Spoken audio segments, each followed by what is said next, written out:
ये कहानी साल 1934 से शुरू होती है। उस समय द्वितीय विश्व युद्ध चल रहा था, जहां चारों तरफ गोलियों की आवाजें गूंज रही थीं। हम देखते हैं एक अमेरिकी मरीन जिसका नाम एलिसन है। वो प्रशांत महासागर में है। दरअसल जापानी सैनिकों ने उसके ग्रुप पर हमला कर दिया था, लेकिन किसी तरह एलिसन एक रबर की नाव पर चढ़कर कई दिनों तक समुद्र में भटकता रहा। एलिसन अकेला आगे बढ़ रहा होता है, तभी उसे एक द्वीप नजर आता है। ये देखकर वो जल्दी से अपनी नाव से उस द्वीप की ओर बढ़ता है, और जब वो किनारे पहुंचता है तो नाव को किनारे रख देता है और मदद की तलाश में इधर उधर देखने लगता है। लेकिन उसे वहां सिर्फ पेड़ पौधे और चट्टानें नजर आती हैं। फिर उसे एक चर्च दिखाई देता है। जब एलिसन वहां जाता है तो एक कैथोलिक नन बाहर निकलती है जिसका नाम एंजेला है। एंजेला एलिसन को देखकर डर जाती है, लेकिन एलिसन कहता है, डरो मत, मैं एक अमेरिकी हूं, तुम्हें मुझसे कोई खतरा नहीं है। वो एंजेला से पूछता है, यहाँ कितने लोग रहते हैं? वो कहती है, मैं यहाँ अकेली रहती हूँ। ये सुनकर एलिसन को यकीन नहीं होता। एंजेला उसे अपने रहने की जगह पर ले जाती है और उसे खाना खिलाती है। एलिसन उससे पूछता है, तुम यहाँ अकेली क्यों रह रही हो? एंजेला कहती है, मैं यहाँ एक पादरी के साथ आई थी। हमें कुछ बुजुर्ग पादरियों को जापानी सैनिकों से बचाना था, लेकिन जब हम यहाँ पहुंचे तो जापानी पहले ही आ चुके थे और उन्होंने उन पादरियों को अपने साथ ले लिया था। हमने कुछ दिन छिपकर रहने का फैसला किया, लेकिन कुछ दिनों बाद जिस पादरी के साथ मैं आई थी वो बीमार हो गया और उसकी मृत्यु हो गई। तब से मैं यहां अकेली रह रही हूं। मेरे लोगों को लगा कि जापानी सैनिकों ने मुझे भी पकड़ लिया है, इसलिए कोई मुझे बचाने नहीं आया। एलिसन भी अपनी कहानी बताता है। वो कहता है, मैं एक मरीन हूं। जापानी सैनिकों ने हमारे ग्रुप पर हमला कर दिया और मैं किसी तरह जान बचाकर यहां पहुंचा। इसके बाद एलिसन थोड़ा आराम करता है। जब वो उठता है तो देखता है कि एंजेला मोमबत्ती जलाकर भगवान से प्रार्थना कर रही है और मार्गदर्शन मांग रही है। फिर दोनों खाने की तलाश में बाहर जाते हैं। एलिसन पेड़ पर चढ़कर नारियल और फल तोड़ता है और एंजेला को नीचे देता है, लेकिन एलिसन को प्रोटीन के लिए कुछ और चाहिए होता है। फिर वो समुद्र में एक कछुआ देखता है। ये देखकर वो नाव में रस्सी और लकड़ी लेकर बैठता है। एंजेला भी उसके साथ बैठती है और दोनों कछुए की तरफ बढ़ते हैं, लेकिन कछुआ पकड़ना आसान नहीं होता। एलिसन इस कोशिश में समुद्र में गिर जाता है, लेकिन एंजेला की मदद से वो कछुआ पकड़ लेता है और नाव पर वापस आ जाता है। इसके बाद एलिसन द्वीप पर लौटता है, कछुए को पकाता है और खा लेता है। वो एंजेला से कहता है, हमारे पास इस द्वीप में सब कुछ है, अगर कोई हमें बचाने नहीं भी आया तो भी हम यहाँ रह सकते हैं। एंजेला उससे पूछती है, तुम्हारे घर में कौन है? एलिसन कहता है, मैं अनाथ हूँ। मैंने 14 साल अनाथालय में बिताए। पढ़ाई पूरी करने के बाद मैंने सेना ज्वाइन करने का फैसला किया, क्योंकि मैं अपने देश के लिए कुछ करना चाहता था। एंजेला भी बताती है, मैं भी अनाथ हूं। मुझे भगवान में बहुत विश्वास है, इसलिए मैंने नन बनने का फैसला किया। इससे मुझे बहुत खुशी मिलती है और मैं लोगों को सही रास्ता दिखाना चाहती हूं। एलिसन और एंजेला एक दूसरे से बहुत अलग हैं। एंजेला बहुत शांत है, उसे भगवान में बहुत विश्वास है और वो रोज प्रार्थना करती है, भगवान हम सबको आशीर्वाद दे। हालांकि एलिसन को भगवान में ज्यादा विश्वास नहीं है और वो थोड़ा सख्त है। अगले दिन एलिसन और एंजेला आसमान में एक जापानी फाइटर प्लेन देखते हैं। ये देखकर एलिसन एंजेला के साथ छिप जाता है, क्योंकि अगर उन्हें देख लिया गया तो उनकी जान जा सकती थी। एलिसन एंजेला से कहता है, हमें कुछ दिन छिपकर रहना चाहिए। मैंने एक गुफा देखी है, वहां रहना बेहतर होगा। एंजेला को भी ये ठीक लगता है, तो वो एलिसन के साथ गुफा में चली जाती है और दोनों पूरा दिन वहीं रहते हैं। अगली सुबह उन्हें जोरदार बम की आवाज सुनाई देती है। एलिसन गुफा से बाहर झांकता है और देखता है कि जापानी प्लेन द्वीप पर बमबारी कर रहा है। ये देखकर एंजेला बहुत डर जाती है और प्रार्थना करने लगती है। एलिसन उसे हिम्मत देता है और शांत करता है। थोड़ी देर बाद जब प्लेन चला जाता है तो दोनों गुफा से बाहर आते हैं। वे देखते हैं कि चारों ओर तबाही मची हुई है। उनका घर और चर्च भी पूरी तरह नष्ट हो चुका है। फिर जापानी सैनिकों का एक दल मौसम विज्ञान के लिए शिविर बनाने द्वीप पर आता है और वे उस नाव को भी नष्ट कर देते हैं जिससे एलिसन यहां आया था। ये देखकर एलिसन और एंजेला फिर से गुफा में छिपने को मजबूर हो जाते हैं। जापानी सैनिक उनके आसपास घूम रहे। यह देखकर एलिसन सतर्क हो जाता है। वह एंजेला से कहता है कि तुम कहीं और चली जाओ और खुद चाकू लेकर खड़ा हो जाता है। लेकिन सैनिक गुफा के अंदर नहीं आते और चले जाते हैं। यहां एंजेला एलिसन से कहती है कि मैं जापानी सैनिकों के सामने आत्मसमर्पण कर दूंगी। मुझे उम्मीद है कि वे मेरे जैसे नन को कुछ नहीं करेंगे। इससे तुम्हें यहां से भागने का मौका मिल जाएगा। वो ये भी कहती है कि हमारे पास खाने के लिए कुछ भी नहीं बचा है। लेकिन एलिसन उसकी बात नहीं मानता और कहता है कि हम ये खतरा नहीं ले सकते। वे तुम्हारे साथ कुछ भी कर सकते हैं, हमें यहां छिपना होगा। शाम को एलिसन गुफा से बाहर आता है। वो देखता है कि जापानी सैनिकों ने कई शिविर बना लिए हैं। जापानी सैनिकों से बचते हुए एलिसन द्वीप के दूसरी ओर मछली पकड़ने चला जाता है। लेकिन कुछ जापानी सैनिक उसे देख लेते हैं। तब एलिसन मरा होने का नाटक करता है। यह देखकर सैनिकों को उस पर शक नहीं होता और वे वहां से चले जाते हैं। इसके बाद एलिसन मछली पकड़ता है और गुफा में वापस आता है। फिर वो एंजेला के साथ मछली खाने लगता है। लेकिन नन बनने के बाद मछली खाना छोड़ चुकी होती हैं। लेकिन अब यहां और कुछ खाने को नहीं होता, इसलिए मजबूरी में उसे मछली खानी पड़ती है। कच्ची मछली उसका हजम नहीं होती और उसे उल्टी हो जाती है।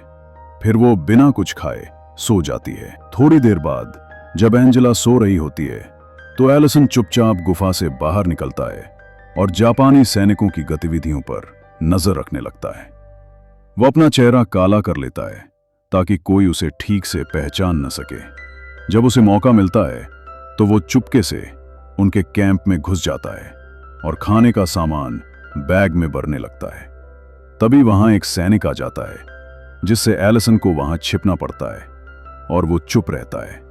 उसे वहां से निकलने का मौका नहीं मिलता और स्थिति बहुत खतरनाक हो जाती है, इसलिए उसे पूरी रात वहीं रुकना पड़ता है। अगली सुबह जब सभी जापानी सैनिक कैंप के बाहर ट्रेनिंग में व्यस्त होते हैं, तब एलिसन धीरे धीरे बैग उठाकर कैंप से बाहर निकलता है और जाकर एक जगह छिप जाता है। उधर गुफा में जब एंजेला उठती है तो उसे एलिसन नहीं मिलता। यह देखकर वो डर जाती है और सोचती है कि शायद एलिसन मारा गया है। वो रोने लगती है।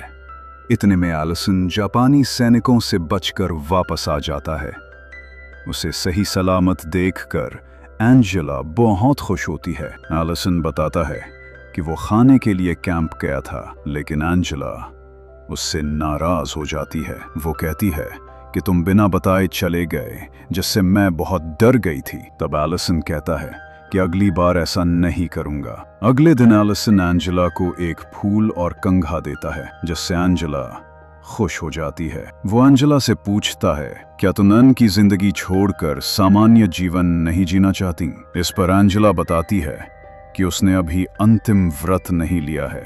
नन बनने के लिए 5 साल का समय मिलता है ताकि कोई सही फैसला कर सके, और वो अभी पूरी तरह उस फैसले से जुड़ी नहीं है।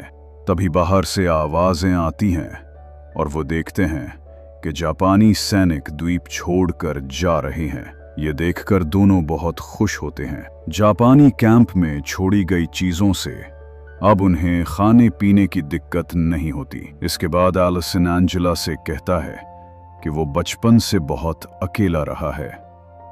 उसने बहुत तकलीफें झेली हैं, लेकिन अब वो उसके साथ खुश रहना चाहता है और कहता है कि मुझे तुमसे प्यार हो गया है, इसलिए मैं चाहता हूं कि तुम नन बनने का विचार छोड़ दो और युद्ध के बाद मुझसे शादी कर लो। यह सुनकर एंजेला चौंक जाती है और कहती है कि उसने खुद को भगवान को समर्पित कर दिया है। वो भगवान को धोखा देकर किसी और के साथ नहीं रह सकती। यह सुनकर एलिसन बहुत दुखी हो जाता है, लेकिन वो कहता है कि अगर मेरी बातों से तुम्हें ठेस पहुंची हो तो मुझे माफ कर देना। रात को दोनों खाने के बाद बैठे होते हैं। तभी एलिसन को जापानी शराब की एक बोतल मिलती है और वो ज्यादा पी लेता है। नशे में वो एंजेला की प्रतिज्ञाओं का मजाक उड़ाने लगता है और कहता है कि वे इस द्वीप पर आदम और हव्वा की तरह फंसे हुए हैं। ये सुनकर एंजेला दुखी हो जाती है और बारिश में भागकर जंगल की ओर। एलिसन उसे ढूंढता है लेकिन नहीं पाता। अगली सुबह वो उसे बेहोश हालत में पाता है। एलिसन उसे अपनी गोद में उठाकर कैंप की तरफ ले जाता है। तभी वो देखता है कि जापानी सैनिक वापस लौट आए हैं। तो वो एंजेला को गुफा में ले आता है जहां उसकी हालत और बिगड़ जाती है। तब एलिसन अपनी जान जोखिम में डालकर जापानी कैंप में घुसता है और कंबल और दवाइयां चुरा लाता है। लेकिन एक सैनिक उसे देख लेता है, जिससे बचने के लिए एलिसन उसे चाकू मार देता है और उसका शव छुपा देता है। वापस आकर वो जल्दी से एंजेला के गीले कपड़े बदलता है और उसे दवा देता है और पहली बार वो खुद भगवान से प्रार्थना करता है। अगली सुबह जब एंजेला होश में आती है तो पूछती है कि उसके कपड़े किसने बदले। तब एलिसन बताता है कि उसकी हालत देखकर उसने बदले थे। फिर वो माफी मांगता है और कहता है कि जो कुछ भी उसने कल कहा वो नशे में कहा था। एंजेला उसे माफ कर देती है। तभी बाहर बम गिरने की आवाज आती है। एलिसन बाहर जाकर देखता है कि जापानी सैनिकों ने फिर से द्वीप पर बमबारी शुरू कर दी है, क्योंकि उन्हें पता चल गया था कि उनके एक सैनिक की हत्या एलिसन ने की थी। अब वे एलिसन को मारने के लिए पूरे द्वीप पर खोज कर रहे हैं। जब एलिसन एंजेला को बताता है कि वो कंबल लेने गया था और एक सैनिक ने उसे देख लिया था, इसलिए उसने आत्मरक्षा में उसे मार दिया, तो ये सुनकर एंजेला बहुत दुखी हो जाती है और भगवान से माफी मांगती है। इसी बीच कुछ जापानी सैनिक गुफा तक पहुंच जाते हैं। उनमें से एक कहता है, अगर कोई अंदर है तो बाहर आ जाओ, नहीं तो हम गुफा में ग्रेनेड फेंक देंगे। अब एलिसन और एंजेला के पास सिर्फ 2 रास्ते होते हैं, या तो वे आत्मसमर्पण करें या ग्रेनेड से मर जाएं। एंजेला प्रार्थना करने लगती है। वो सोचती है कि अब उसकी मौत तय है। तभी बाहर तेज बमबारी शुरू हो जाती है और वहां मौजूद जापानी सैनिक जोर जोर से चिल्लाने लगते हैं। ये देखकर एलिसन समझ जाता है कि अमेरिकी सेना ने द्वीप पर हमला शुरू कर दिया है। एलिसन और एंजेला गुफा से बाहर आते हैं और देखते हैं कि अमेरिकी सेना के विमान जापानी सैनिकों पर बम गिरा रहे हैं। ये देखकर दोनों बहुत खुश होते हैं। एलिसन कहता है कि अमेरिकी सैनिकों का यहाँ उतरना आसान नहीं होगा, क्योंकि जापानी सैनिक 4 तोपें लेकर आए थे और उन्हें सही जगहों पर तैनात किया गया है, इसलिए मुझे इन तोपों को नष्ट करना होगा। एलिसन एंजेला से कहता है कि भगवान भी चाहता है कि मैं अमेरिकी सैनिकों की मदद करूं। एंजेला उसे जाने की इजाजत देती है। एलिसन गुफा से बाहर निकलता है और देखता है कि ज्यादातर जापानी सैनिक मारे जा चुके हैं। वो बमों से बचते हुए एक एक करके सभी तोपों को नष्ट करने लगता है। इस दौरान उसे बमबारी में चोट लग जाती है, लेकिन वो रुकता नहीं है। किसी तरह वो सभी तोपों को नष्ट कर देता है। इससे कई अमेरिकी सैनिकों की जान बच जाती है। इसके बाद अमेरिकी सेना बमबारी रोक देती है और एंजेला गुफा से बाहर आती है। वो एलिसन को घायल देखती है और उसका इलाज करने लगती है। एलिसन एंजेला से कहता है कि अब हमारे अलग होने का समय आ गया है और शायद हम फिर कभी न मिलें। ये सुनकर एंजेला कहती है कि भले ही मैं अपना जीवन तुम्हारे साथ ना बिता सकूं, लेकिन तुम हमेशा मेरे दिल के करीब रहोगे। इसके बाद अमेरिकी सेना द्वीप पर उतरती है और अपना झंडा फहराती है। जब नौसेना का कप्तान एलिसन को जिंदा देखता है तो वो हैरान रह जाता है, क्योंकि उसे लगा था कि एलिसन मारा गया है। वे एलिसन को स्ट्रेचर पर लिटाकर ले जाते हैं और एंजेला उसके पीछे चलती है। एलिसन ने कभी एंजेला पर दबाव नहीं डाला और उसके नन बनने के फैसले का सम्मान किया। वहीं एंजेला ने भी एलिसन को समझा और इसके साथ ही फिल्म खत्म हो जाती है। इस वीडियो को यहां तक देखने के लिए आपका बहुत बहुत धन्यवाद।